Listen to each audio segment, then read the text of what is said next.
दोस्तों, आज से गांव वाला स्टूडियो एक नई शुरुआत करने जा रहा है। आपको एवरी सैटरडे यानी शनिवार के दिन इसी वक्त हमेशा हम आपको एक डायरेक्टर से मुलाकात कराएंगे जो गांव वाला स्टूडियो के अभिन्न अंग है।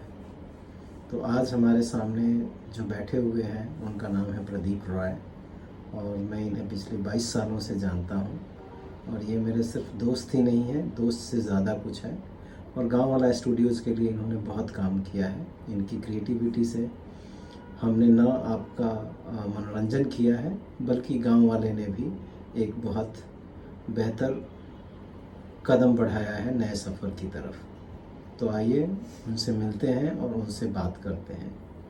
इसके बाद जो आपको दिखाई पड़ेंगे वही हैं हमारे प्रदीप रॉय।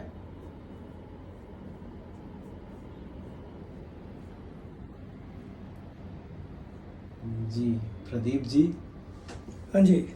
आपके सामने जो है कैमरा है, ओह, और आप बहुत सीरियस होने की ज़रूरत नहीं है।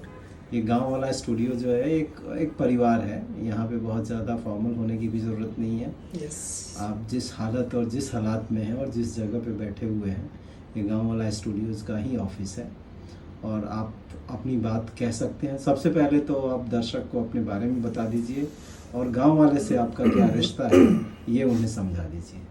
Hello hello everybody, good evening. Pradeep Roy, जैसे कि उन्होंने कहा, मेरा नाम है। मैं एक डायरेक्टर हूँ। गांव वाला स्टूडियोज़ के साथ काफ़ी दिनों का एक पुराना रिश्ता है हमारा। काफ़ी साल हो गया हमारा, एक्चुअली आई थिंक 24-25 साल तो हो गया इनके साथ हमारी दोस्ती, रिलेशंस, काम के ज़रिए या बिना काम के भी हम लोग टच पे रहते हैं। हम लोग रेगुलर टच पे हम लोग रहते हैं। हम लोग बेसिकली एक फैमिली जैसे ही है। तो गांव वाला उस हिसाब से मेरा फैमिली है। फैमिली के अंदर ही मैं बैठा हूँ। ये मेरा कोई अलग से कुछ ऑफिस वगैरह ऐसा कुछ नहीं है। तो खुद को कुछ ज़्यादा कंफर्टेबल महसूस करता हूँ यहाँ पे आने के बाद। एनीवे, बाकी गांव वाला का जर्नी तो आप लोगों को मालूम ही है। गांव वाला क्या कर रहा है फिलहाल, क्या कर चुकी है, उन लोगों का मतलब प्रोफाइल क्या है, एक्टिविटी क्या है। बाकी आगे ऐसे ही चलता रहेगा और अच्छे तरीके से, बस।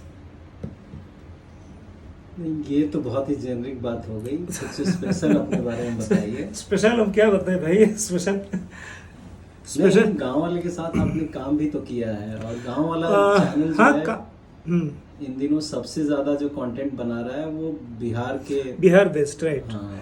बिहार बेस्ड टोटली गांव की कॉन्सेप्ट है। गांव के मतलब मिट्टी की खुशबू है उस कंटेंट पे। जो वहाँ की नेचुरल जो दिनचर्या है, जिस लाइफस्टाइल है, उस हिसाब से चीज़ों को गांव वाला का एक टैगलाइन है। जो जिस स्टोरी पे तो गांव नहीं है, वो स्टोरी ना गांव वाला सुनते हैं ना सुनाते हैं, ऐसा कुछ।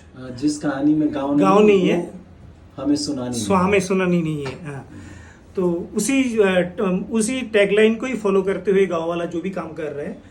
तो गांव वाले के साथ मेरा एक बिहार की एक जर्नी रहा। मतलब एक जी पुरवैया करके जो चैनल लॉन्च किया था, अभी जी गंगा आई थिंक नाम से है वो। तो उसका शुरुआती दौर पे हम लोगों ने एक गांव वाला साथ, और साथ में कॉस्मिक ग्लोबल था गांव वाले के साथ पार्टनर प्रोड्यूसर। एक अच्छा शो बनाए थे हम लोगों ने, लहराए दबंग चुनरिया, राइट। हाँ, 8 महीना में पटना में था, वहाँ पे शूट करते थे हम लोग। काफ़ी अच्छा शो था वो। आई थिंक 100 के ऊपर हम लोगों ने कुछ एपिसोड्स बनाए थे। हाँ, और एक नंबर 1 शो 100 एपिसोड में हम लोगों ने उसको सेलिब्रेट किया था चैनल की ओर से। बहुत अच्छा टाइम था वो। और उसका भी फ्लेवर सेम था। मतलब अभी जो गांव वाला का जो टेस्ट है, जो गांव वाला का जो मतलब जिस तरह का गांव वाला कंटेंट बनाते हैं, उसी का ही फ्लेवर था बेसिकली। वो अच्छा शो था। कभी आप लोगों को मौका मिले तो पुराना इसमें जाके आप लोग देख सकते हो। उस शो को बनाते वक्त एक खास बात ये थी कि पटना में नहीं, सिर्फ पटना के आसपास ही शूट नहीं कर रहे थे, Yes, बल्कि yes, हमने yes. 4 डिस्ट्रिक्ट में शूट किया था। Right right. छपरा डिस्ट्रिक्ट में, वैशाली हाँ, में, वैशाली में, मुजफ्फरपुर में, उसके बाद पटना में। पटना में, हाँ। तो आपने खेत खलिहान सब गांव सब देखा होगा ना। सब तो वो सब एक्सपीरियंस बताइए कि हम कितनी मुश्किल से। बेसिकली एक तो हम लोग यहाँ से, हम लोग कुछ लोग जो टेक्निकली जो लोग चीज़ों को जानते थे, हम लोग कुछ लोग गए थे यहाँ से, 2-4 आर्टिस्ट यहाँ के थे। वो लोग भी उतने अच्छे, मतलब उस दौरान, अभी तो अच्छे आर्टिस्ट हो चुके हैं वो लोग, उस टाइम पे उतना पॉलिश नहीं था। और वहाँ पे जाने के बाद तो वहाँ की जो लोग पहले वहाँ पे ड्रामा वगैरह करते, जो नॉन आर्टिस्ट है, सबको पकड़ पकड़ के हम लोगों ने ऑडिशन लिए और हम लोगों ने उनको कास्ट किए। और पता नहीं, एक बहुत ही अच्छा शो बन गया था वो। मतलब उन लोगों ने पूरा इनोसेंटली, वो उनका जो नेचुरल जो एक्सप्रेशन था, उस ढंग से वो लोगों ने काम करता गया और चीज़ें अच्छी बनती गई, खूब नेचुरल तरीके से। बेसिकली जो फ्लेवर में हम लोग बिलीव करते थे गाँव वाला की जो कॉन्सेप्ट है, बेसिकली जो उसी चीज़ों को ही मतलब बेसिकली हमें देखने को मिला उसी में। सब नॉन आर्टिस्ट थे बेसिकली, सबको वो लोग थिएटर वगैरह करते थे वहाँ पे, कुछ लोग तो करते भी नहीं थे। तो सब ने बहुत अच्छा काम किया, बहुत ही अच्छा एक्सपीरियंस रहा वो। काफ़ी अच्छा चला वो शो, चैनल के हिसाब से भी वो अच्छा। रियल गांव वालों के साथ आपको कितना मजा आया? बहुत मजा। हम लोग लोगों के साथ, हम लोग बेसिकली हम लोग रहते थे वहीं पे हम लोगों ने एक बंगलो हायर कर लिए थे और आसपास के गांव में जाके करते थे, गांव की रियल लोकेशन पे करते थे। जो घर के लोग हैं, रियल लोग हैं, उन लोगों के साथ हम लोग उन लोगों को भी यूज़ करते थे। तो बेसिकली सब एक जो मतलब एक पूरा गांव की जो लाइफस्टाइल है, उन लोगों की जो एक लोगों की जो बेसिकली मतलब हर चीज़, उठना बैठना खाना पीना, जो कल्चर संस्कृति है गांव की, उसको हम लोग बखूबी से हम लोग मतलब इनकेश किए उस दौरान। और चीज़ें बहुत अच्छी बनी, मुझे तो बहुत सेटिस्फाइड लगा। मुझे एज ए मेकर, मुझे बहुत ही एज ए डायरेक्टर, मुझे बहुत ही अच्छा सेटिस्फेक्शन मिला था उस शो में काम कर। हालांकि मुझे पैसा बहुत ज़्यादा नहीं मिला था, ये लोगों ने मुझे पैसा बहुत कम दिया था कि शो का बजट ही बहुत कम था। और साथ में मेरा एक को डायरेक्टर भी था, तो हमारे दोनों के बीच पैसा वैसा फिनेंशियल चीज़ें बढ़ जाता था। बाकी हम लोगों ने बाकी बहुत चीज़ें एंजॉय की है, बहुत हमें बहुत अच्छा लगा बेसिकली। अभी दोबारा आपको मतलब वो शो करके 2014 में वो शो आपने किया था, राइट। और आज 2024 है, यानी 10 साल निकल गए। हाँ राइट। ये 10 साल बाद अगर वापस आपको, जैसे गांव वाला अभी बेरोजगार पति बना रहा है, गांव डायरीज टाइटल के नीचे अलग अलग कहानियां हम कहने की कोशिश कर रहे हैं, जिसमें से बेरोजगार पति जो है वो काफ़ी अच्छा खासा लोग पसंद कर रहे हैं, और उसके अब तक 3 सीज़न हम लोग लेकर के आ चुके हैं। राइट। अभी कुछ नए कंटेंट बनाने की तैयारी हम लोग कर रहे हैं, नया सीरीज़, और ये जो अक्टूबर नवंबर दिसंबर जनवरी फरवरी और मार्च तक हम शूट करेंगे, ऑलमोस्ट 5 मंथ्स बिहार में शूट करने वाले हैं।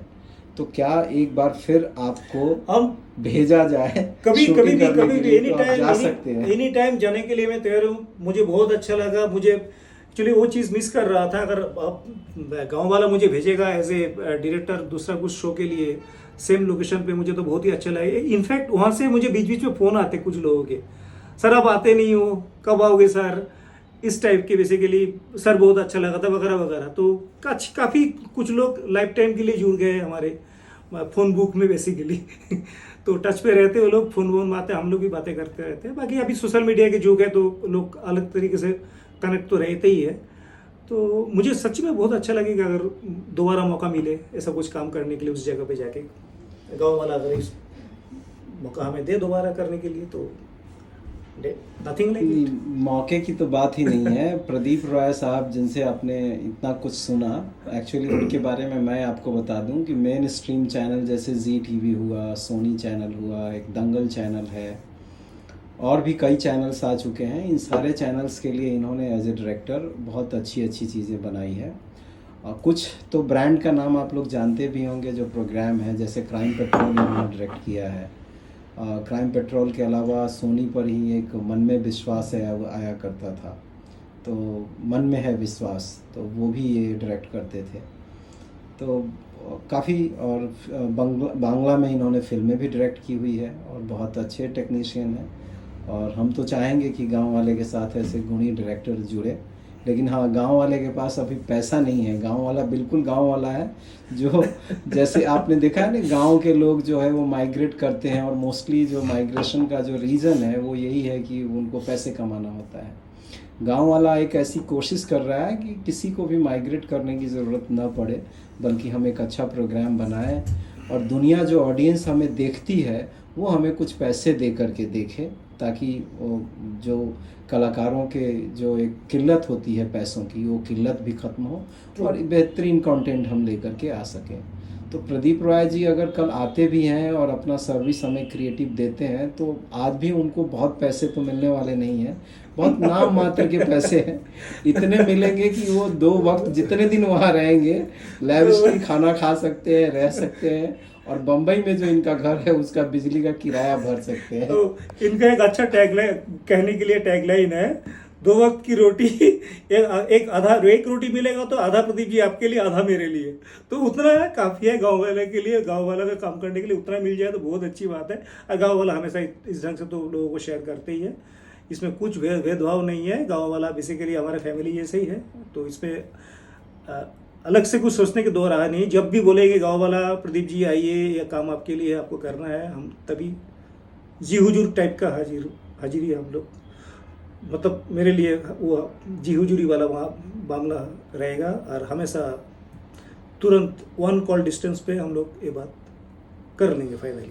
चलिए, प्रदीप जी से ये सारी बातें सुन के हमें बहुत अच्छा लगा, और आज शनिवार के दिन हमने आपको प्रदीप जी से मुलाकात करवाई, और नेक्स्ट शनिवार के दिन फिर हम आपको एक टेक्नीशियन से मिलाएंगे यहीं पे, इसी ऑफिस के आसपास, जहाँ जो मिल जाए, जो गांव वाले परिवार का एक अटूट हिस्सा है, उनसे आपको यूं ही मुलाकात हर शनिवार किसी न किसी से होती रहेगी। तो देखने के लिए आपका बहुत बहुत शुक्रिया, और जो भी दर्शक हमें देख रहे हैं वो अपने आप को गांव वाले का सदस्य समझे, गांव वाले परिवार का हिस्सा समझे, और हमारे साथ बने रहें, क्योंकि गांव वालों को उभर के इस तरीके से आना है कि वो भारत के नक्शे पे दिखाई भी पड़े कि गांव वाला कॉन्सेप्ट स्टूडियोज़ भी एक कंपनी है जो सिर्फ गांव के कंटेंट बनाती है और गांव के लोगों को एंटरटेन करती है। Thank you so much. Thank you.